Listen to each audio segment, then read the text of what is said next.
Estamos aqui para mais um episódio. Não, esse é assim que começa o podcast do Jovem. Essa temporada é uma loucura, porque a gente tá fazendo aqui um bem bolado entre eu, Thomas Sampaio, mais conhecido como Jovem do Vinho, e a nossa queridíssima Liz Cereja, fundadora do podcast Criado Solto. Muito bem. E a gente está aqui na Semana Naturebas, a maior feira de produtos naturais da América Latina. A gente tá bem aqui no ping-pong. E hoje a gente vai entrevistar um cara muito legal, porque a gente, obviamente, está focando mais em produtores de vinho, porque a feira tem grande parte, acho que, dos produtores que aparecem na feira. A gente ainda fala que é uma feira de vinho. Pois é. Então, acaba que tem vários outros produtos, tem queijo, o pessoal do Amar aparece, a gente acabou de falar com um produtor de cerveja, mas acaba que a feira é prioritariamente vinho. Mas hoje a gente tem o prazer de conversar com o Benoit, que é um produtor de Sidra. Muito bem. E que é uma coisa que a gente fala pouco no Brasil. Acho que a gente não tem muita cultura de sidra, então vai ser legal entender, porque eu tenho certeza que vários de vocês não sabem nem o que é sidra, o que está totalmente válido, porque eu também sei quase nada. Aliás, minha primeira grande pergunta para ele vai ser se sidra é um vinho de maçã. Então por que a gente não começa dessa maneira? It's a pleasure to be with you, man. Nice to meet you. Thanks for accepting our invitation. My pleasure. We were just talking to the viewers that this is going to be a cool episode because we're going to talk about something that we don't really talk about in Brazil, and it's amazing that 011 is importing your cider, and that it starts a conversation also with the people in Brazil.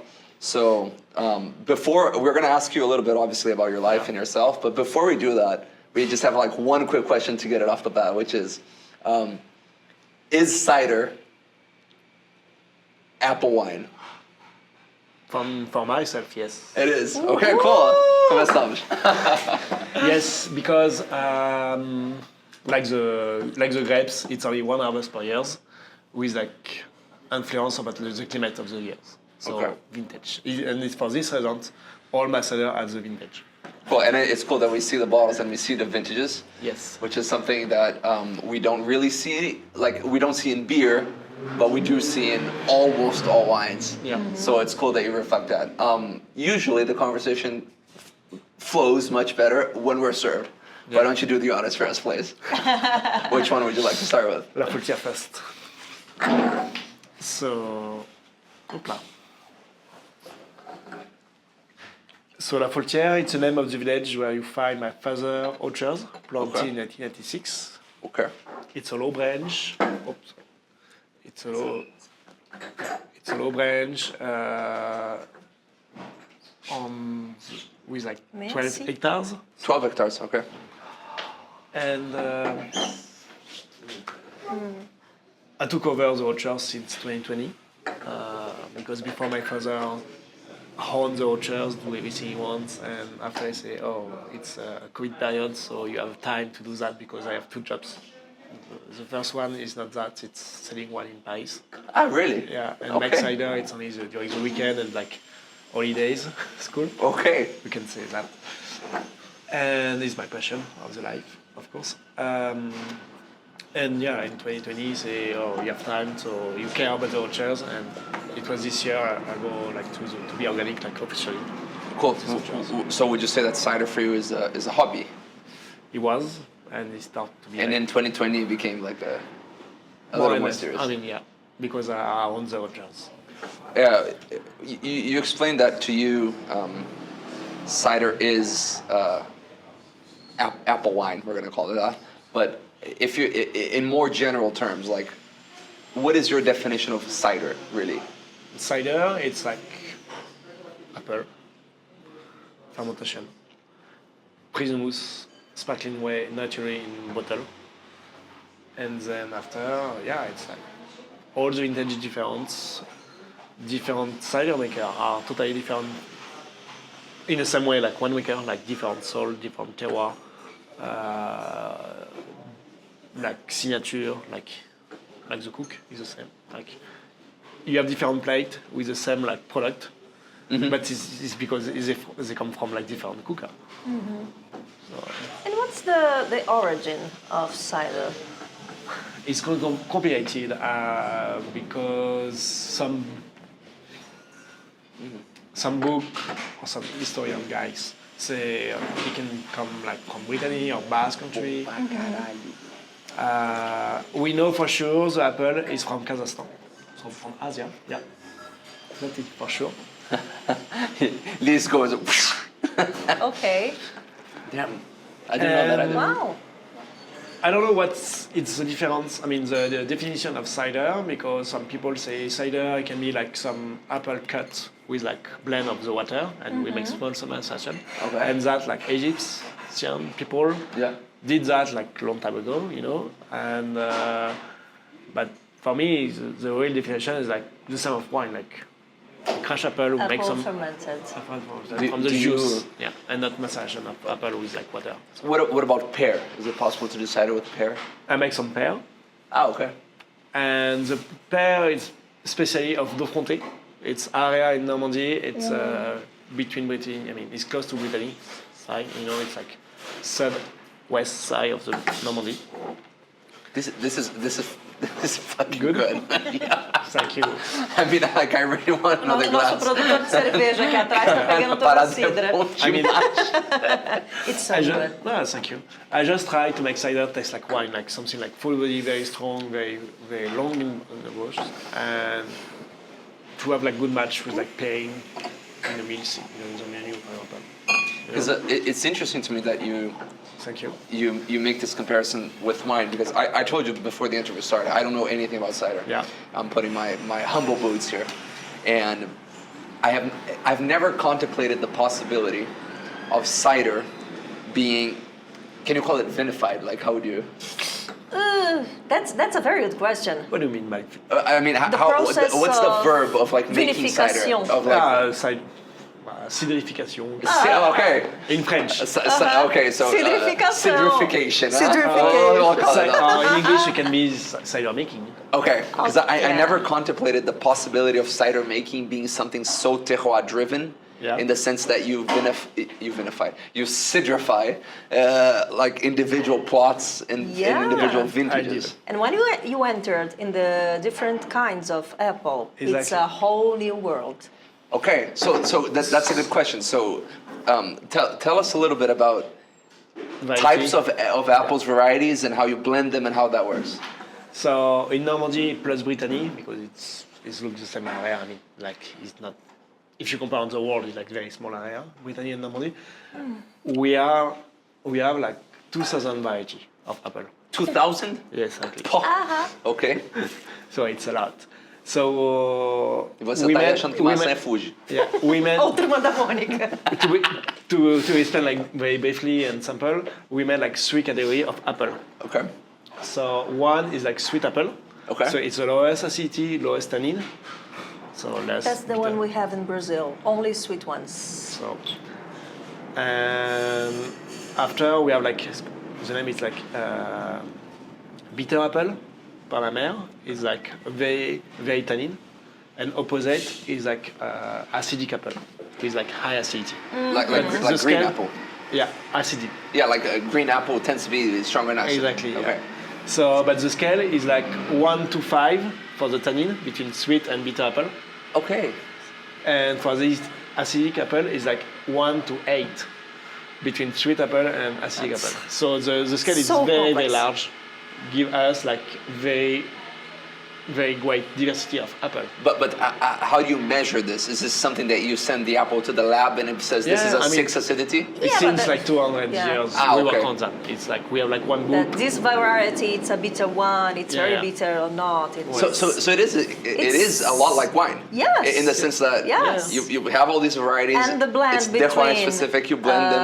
Yeah, It's crazy. between the sugar, the acidity, and the polyphenol. tannins. Yeah. Do you add sugar? I add nothing. It's totally naturally. I just use a few like sulfite Okay. to protect.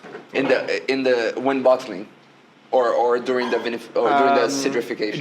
Just before bottling. But there's a Just lot of before sugar in apples now. Yeah. And after, I mean, I don't know, but maybe I am only one guy to do that in France, to degorge my cider, like all the range. Okay. I don't know if some people do that, but yeah, for my range, from apple in Normandy. I mean, for sure in Normandy, I think I have a lot to do that. So I had like sulfite only at the bottling, so 1-2 grams per hectoliters, and I had like 1 grams at the degorgement.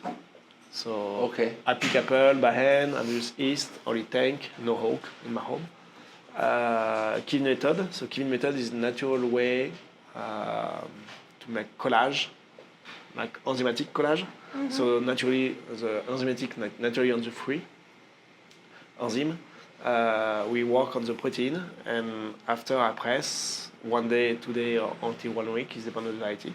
We have like brown hat, chapeau brun, and that it's only like protein and matière azotée, azote nutrients, and it's a best moment to make the first waking, and we split like the bottom and the top, and this way the induced yeast we work like very slowly.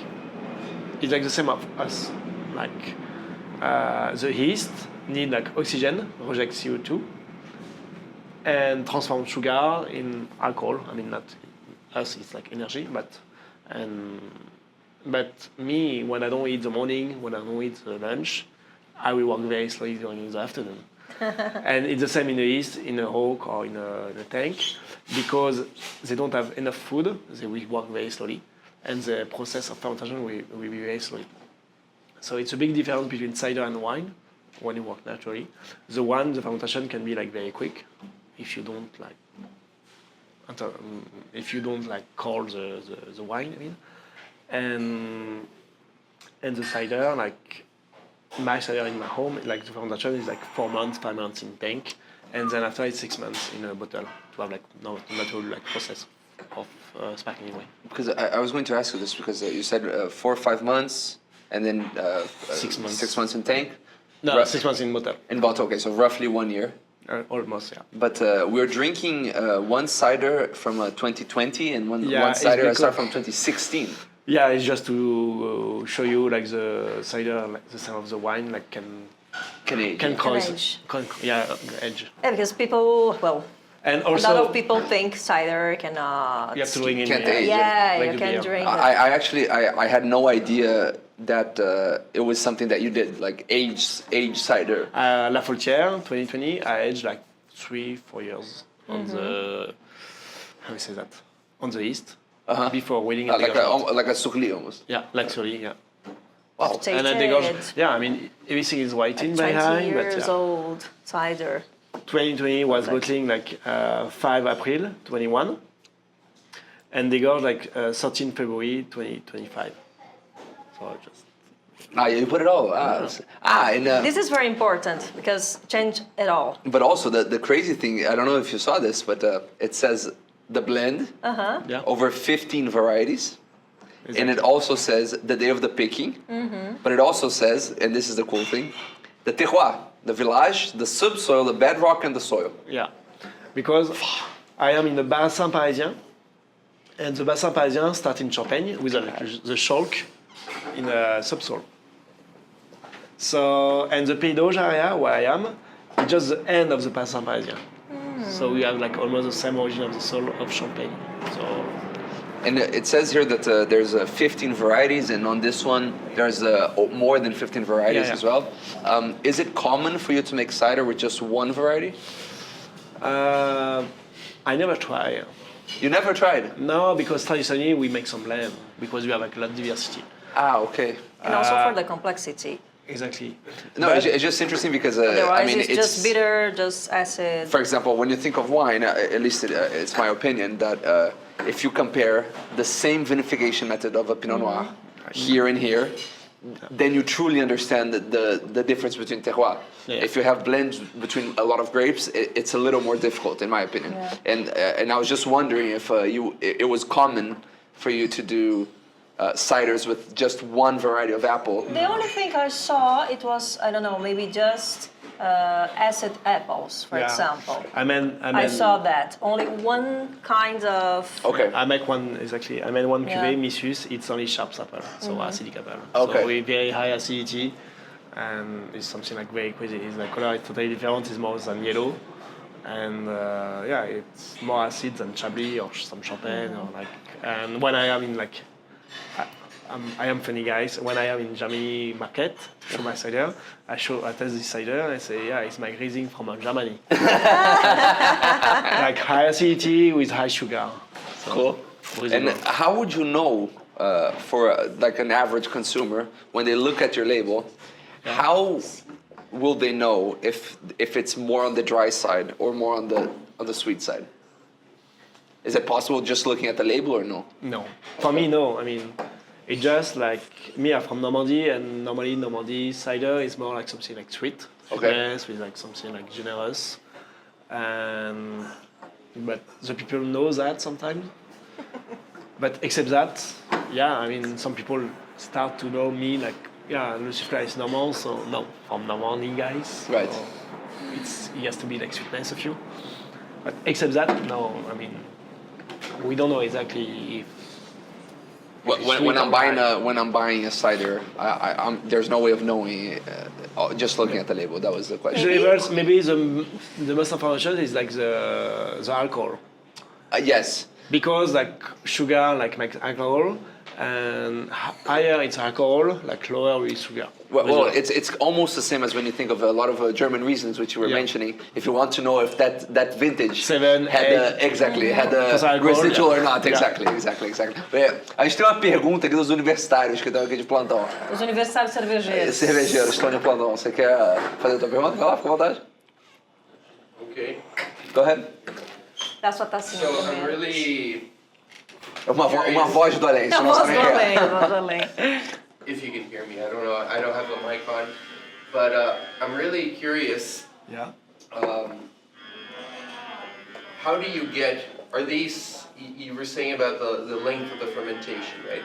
Yeah. So you said about 5 months. Is that right? Yeah. Okay. Do you add any yeast to it? No. Okay, it's all spontaneous fermentation. It's spontaneous fermentation, natural yeast. Okay. But the fermentation continue like very slowly.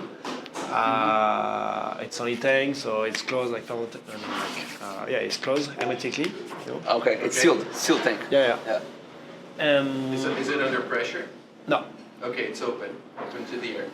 It's not open, but I got it. Ambient. I open sometimes and pressure. Yeah, it's not pressure inside. How do you get so much sweetness here? Is it actual residual sugar? It's only residual sugar. Okay, and the yeast cannot eat that. It does not dry out completely.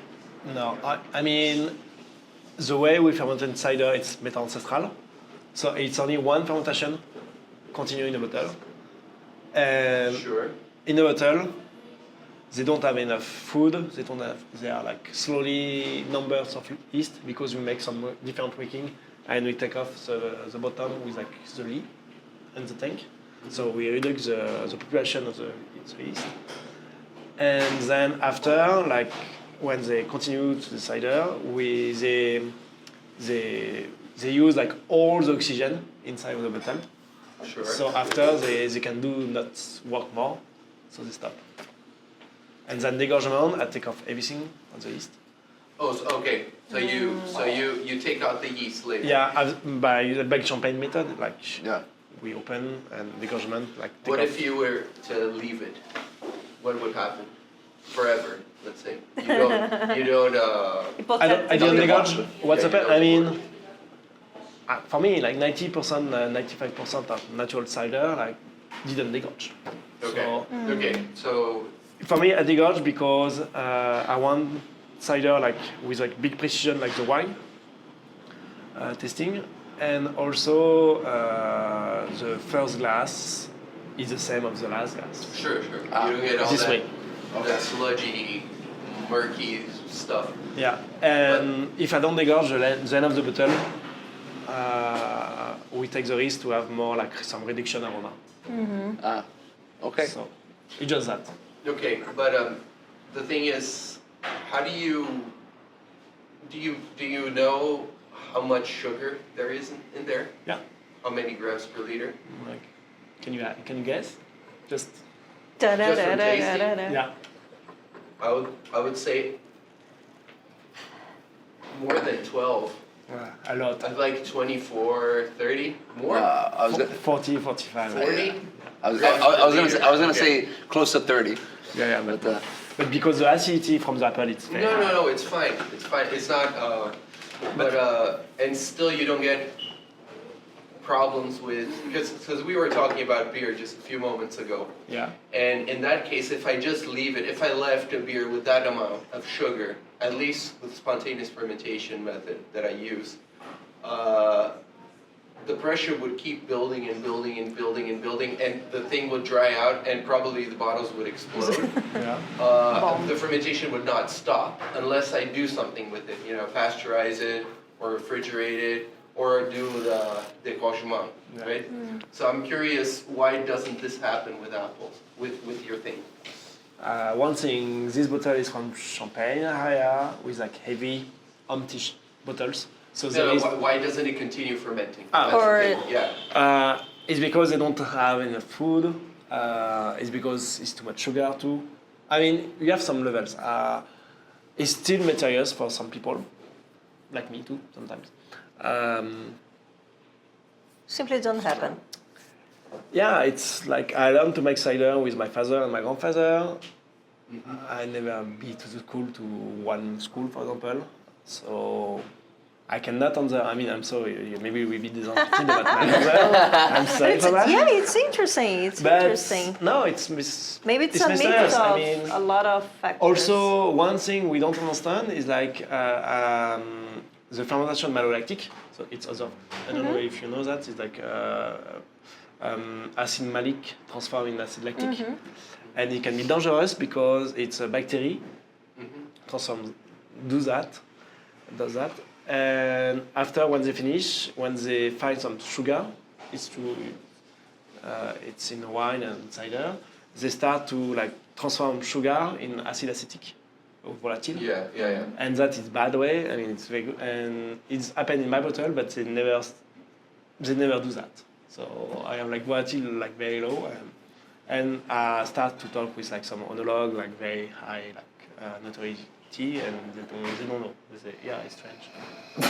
Okay. I'm sorry to tell you that. The situation is like, yeah, we have like high sugar, and I think we have to talk later. Yeah. Or we have to ask to the to the bacteria and. They have the bacteria. Yeah. No. We'll talk later. I'm curious from a. I have to ask from a technical point of view. Exactly. It just like sometimes like, of course, it's better. I mean, I pick apple by hand. I select apple. I wash apple. I select it second times before I press. So I'm very strict about hygiene. I mean, like to be clean. No, I know. I get it. And then after, I don't want to make too much cleaning because how you say that? When it's too clean, it's the best way to be sick. Yeah. And to change the environment. Right. Of the cider. You also kill a lot of the natural when you yeast kill stuff. one, it's the best way like to have some like other bacteria or whatever, like to take the pace. Right.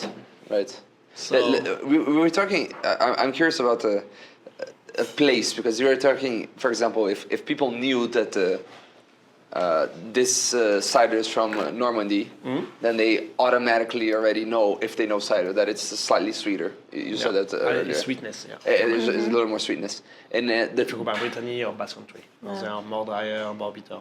Okay, so the question is there, and yesterday we were speaking to someone who sat on your chair, Clara, who talks a lot about the equivalent of AOCs, appellation d'origine contrôlée, or DOCs, or whatever you want to call them around the world. And the question is, when we talk about cider, is there the equivalent of an AOC for cider and different AOCs, and how does that work? We have like 4-5 appellations now in Normandy. Just in Normandy you have 5? Okay. You have like AOC Pays d'Auge, where I am.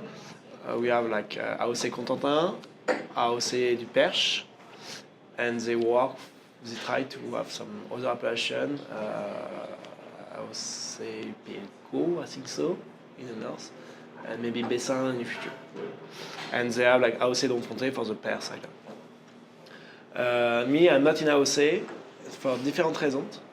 The first reason is like I approve the AOC for the wine in France or in Europe because the wine, the definition is very simple. It's just like grapes fermented, and that's it. So it's fresh grapes, so it's not very far. We press the grapes and we make some wine. Cider, we can make cider with like water, concentrate juice, apple juice. So we can put some sugar, we can pasteurize, you can gasify, make some gasification too. So it's not this definition. I approve of cider. For me, cider it has to be like fresh apple press, and that's it. And no gasification, no pasteurization. I can make the argument that, for example, let's say I think the region in France that has the most constraints for AOC is Burgundy. I think. But still in Burgundy, you can you can put the tartaric acid to acidify. You can put sugar to chaptalize. But the fruit, the origin of the juice or wine, it's only the fruit. That's true. Okay, I accept that premise. You don't add like water in the wine normally. That's fair. Mm-hmm. Okay, that's fair. That's a fair argument. You don't gasify for champagne. It's totally forbidden. Right. Or Crémant de Loire or Crémant d'Alsace, you don't have some gas. You know. Okay, that's true. I agree with that. And you don't. But the regulation, the cider regulation, it's a new thing. It's an old thing. It's all. I mean, the law. It's from like 1955, 16. No, it's a new thing. Not so new. It's not new. But because people were making cider for millennials. But people been making wine. The last law, it was from that. Okay. But no, I mean, it just like so because I don't agree with like this definition of cider. The AOC is mostly like restriction of technically. Okay. You know, like, and for me, AOC in France or whatever, but it's mostly like to talk about the people, the origin of the area, the soil, and the grapes or variety. You know, it's mostly that. And AOC of different areas, like it's forbidden to that, it's forbidden to that, it's forbidden to that. You know, and I don't want that. I just want like only focus. AOC has to be only focused like the soil, the humans, and the climate. And the variety. It has to be only that. And the second reason why I'm not in a Pays d'Auge AOC is because I use too much acidic apple. Because for me, like I say, I try to make cider taste like wine, like something like very interesting like for one sommelier to pour by the glass in a restaurant. And for this reason, I'm looking like very long and complex. So is there also tasting. a matter of style inside the AOC? So I left like more sugar as well, so I'm like other cider maker in France. But the most important is like the balance. It's like when I drink one glass, it's finished, I want second glass. Right. Mm-hmm. And for this reason, for this reason, in my blending, I use more acidic apple because they bring like more acidity, so better, the best balance or better balance to drink. So I see. And when you write down, for example, this is called La Foletière. Is this the like a? It's the name of the village. Of the village, okay. Where you find my father's orchards. Mm-hmm. And is this a concept in cider where you have this you would call it an orchard, this orchard and that orchard and that orchard, or no? It's not. It's not as well. Okay. I start with to put this name. It was in 2012. So okay. And do you and for example, this is a different village? Exactly. Okay. Yeah, I understand. It's other side of the valley, and it's this village where you find my grandfather's orchards. Okay. And it's a high branch, so it's traditional tree, and it's like perpetual orchards. Mm-hmm. It's like very old apple tree, like 50 years on average, but the oldest is like more than 100. And the youngest is like 6 months ago because I planted like 6 months ago. You know, like the apple tree died, so I take off everything, the woods, and I wait like 5-10 years before I plant again at the same place. And the pears are coming from another... Yes, pear is coming like from my own clochers in Cerqueux, so it's the name of the cuvée. And it's like deep soil, no flint there, if you compare La Faultière and Friardel, because you have some flint in this village.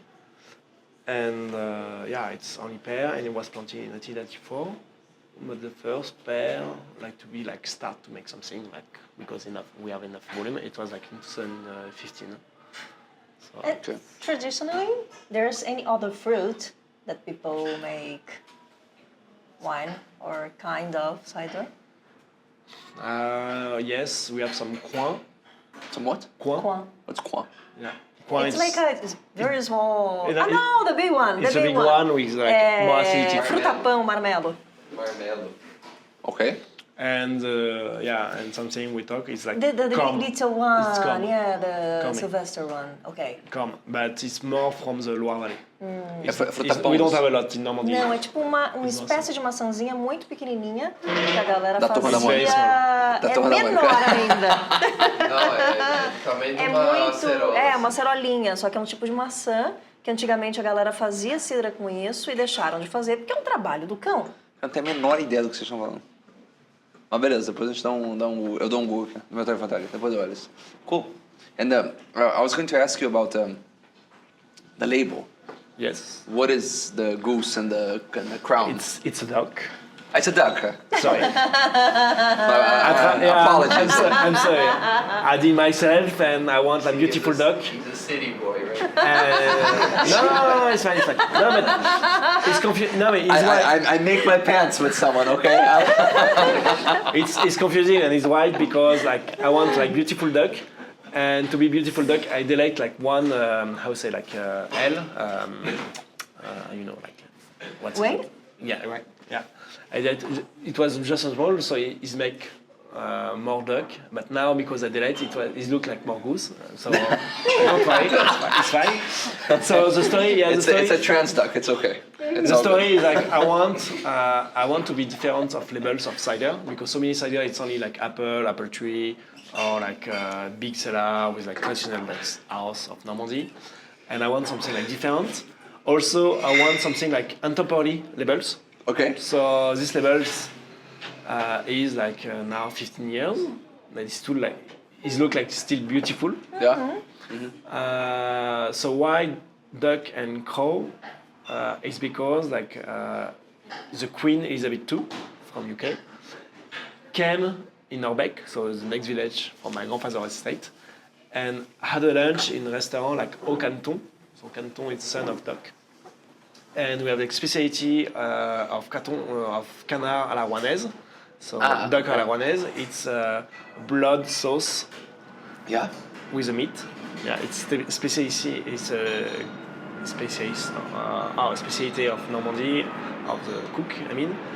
And this restaurant, the cider of my grandfather was pouring by the glass. Ah, okay. So it's like... This was it's right in 1967, huh? Yeah, exactly. Here. 1967. So it's 60 years ago. 1967, Elizabeth. Wow. And yeah, It was last week, 50 years ago. Huh? Yeah. Last week of May. Yes. So it was just like to, how we say, like clin d'œil, like just like small story to say thank you to my grandfather. Okay. And yeah, and I think in 20 years my labels still will be beautiful because it's like only like sample labels, but beautiful labels. Right. Only white, black, and some gold thing. No, I like it. It's very elegant. And I'm gonna change completely the topic, but just because I think it's very interesting for us to sometimes make the same questions to different people to get different answers. Yeah. So, for example, we're in Naturebas week, and obviously we talk a lot about what natural means. Yeah. And if we ask 100 people at the fair, we're gonna get probably 100 different answers, most likely.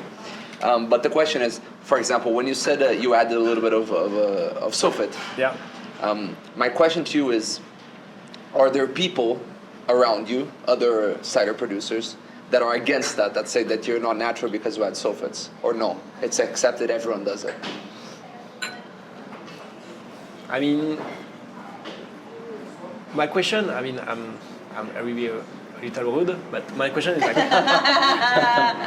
when start natural wine and when finish natural wine? That's the big question, exactly, yes. Yeah. So, When does it stop to be natural? Right? because natural wine finish for me in vinegar, normally. So the humans stop the process, natural process, with like hiding like sulfate, you know, and it's true for me. Only my thing is just like natural wine, like you have to drink like very quickly, very fastly, you know. You think like 1 year or 2 years maximum after, it's like very risky. You think to age this kind of wine. To you the sulfate is a preservative for oxygen. your cider. Yeah. Like an antioxidant. Exactly. That's why you put sulfate. It's for that I had like 1 grams, 2 grams at the bottling, because during the bottling we have like some oxygen from outside carried in the bottle. And it's the same for degorgement. When you open the bottle and even if you cork like immediately, you have some oxygen go inside. Right. So I don't have problem to use like sulfate for myself, because like look, we opened like 2020 vintage, like they got last year. I mean like a couple months ago. Sorry. So it's still beautiful aroma, and we're doing like Criado almost 10 years, 2016, and it was degorged like in 18. So it's like almost like 6 years, and we don't have problem of it. It's stable and we don't have problem, and it's only a few, you know. So for you, what is natural cider? For me, natural cider starts with like naturally sparkling. Okay. For sure. No gasification. Okay. Which is something that we don't even need to contemplate when we talk about wine. Yes. Because the idea of like at least that I know of. Of course. I don't think there's any place in the world where people add like carbon dioxide in order to make bubbles for wine. I don't know of it. In Brazil. Ah, really? Of Okay, I course. didn't know. Okay. Of course. I didn't know. Yeah. But still, it's something that it's not common for you to think about. No. But it's interesting that he says that because Because we talk about cider and it's bubble, so bubble have to be natural. But he values. It seems like you value the idea of creating bubbles naturally as like something important to make natural cider. Because it's very easy natural to make some bubbles. It's something like very easy, you know. It's easier than like keep wine with a sulfate and age wine. So why you don't like skip this step for cider? The cider is like champagne, is like other bubbles wine. We're doing cider because we have some bubbles. So the most important to be natural is like make naturally bubbles. And the second thing for me, natural cider, it has to be like indigenous yeast and spontaneous fermentation. Like I think you do agree with beer. If you want to like natural beer, it has to be spontaneous fermentation. Let me pick a brain on that. So, for example, in champagne, when we're qualifying a champagne, if it's good or bad, for example, one of the things that someone can say is the quality of the perlage. If it's fine, if it's elegant, if it's rustic, if it's excessive. Is that something that people talk about in cider as well? The quality of the bubbles? Of course. Ah, okay. Of course. I mean, what do you think about my bubble? For me, my bubble is no, I mean, I want the Magnum for me alone. At lunch. No, but only for the bubble. The bubble is like, it's very small, and I talk about fermentation, because the yeast work very slowly.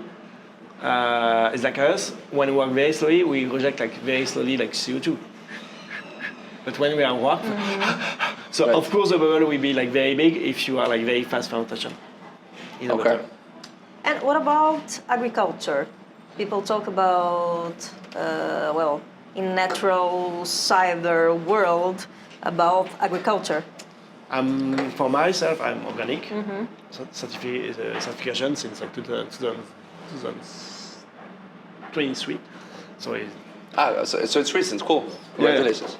Yeah, because we have like some conflict with my parents to be organic or not. I mean, Criado is natural like orchard, so it was like organic but not official. Yeah. Okay. Because my father don't want to make paper and don't want control. Okay. It was organic but not certified then. Yeah. And La Fautière it was like conventional because it's like low branch, like with like higher density. So it was more difficult to be organic. And why was it important for you to be organic? Was it because actually? Let me rephrase the question. Yeah. Do you perceive that there's a difference in taste, or only in quality of fruit and agriculture? I don't choose my family. Of course, I'm born in Normandy with my father and my grandfather cider maker. But I make some study I was lucky in one industry. In a 103. I make some training period in a beautiful estate in southern France, in Porquerolles Island, and I worked like everything about wine there from my beginning of life. I mean, and it was organic. And then after I went to Paris to continue my study in business school of the wine master, and I started to sell some wine and I taste the wine. My passion grow up of the wine, and of course organic wine with commercial wine. I mean, you saw some different quality and taste aroma. It's better when it's organic for sure. Blend taste of course. And when you go far, you taste some biodynamic wine. It's different way to be organic. And it's more reflection. And of course, when the wine is good, it's blend taste. It looks like organic or biodynamic. But it's not enough. I mean, it's the same of cook. When you have organic salad and not organic salad, but if the sauce is bad, the plate is bad. It's only one component. It's not. I will not say the one is good because it's organic. No. The one is good first, right. And when you start to understand, you realize or you discover it's organic. Right. It's almost like a prerequisite, but it's not the cause. The most important for me is the quality, blend taste, and then after you compare. Yeah. Cool. And of course, to be organic, because I work with indigenous yeast. We have more diversity. We have more diversity of the yeast naturally present. More complexity. Yeah, and the free. So cool. It makes sense. And it's for that for me all the wine I like, organic or not, but they work mostly with spontaneous fermentation, and they don't use yeast. It's only natural yeast present. I mean. They find on the rinds or on the apple. Damn. So interesting. It's the same with cheese, for example. I'm going to put some more. I'm going to put some more, just to contemplate this beautiful masterclass on cider, and also to cheer you guys because you can't cheer on an empty glass. Huh? Cheers. Aha. I'm human too. So Friadel, it's on the side of the valley. It's my grandfather's orchards, and it's more bitter apple. More bitter. So more tannin, more structure. There's any classic mix between apples per percentage? It depends on... It depends on the area. Okay. It depends on the area.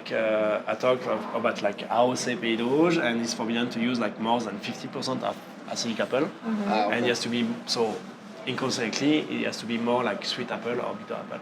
Okay. Okay. I was going to ask that if a supermarket cider.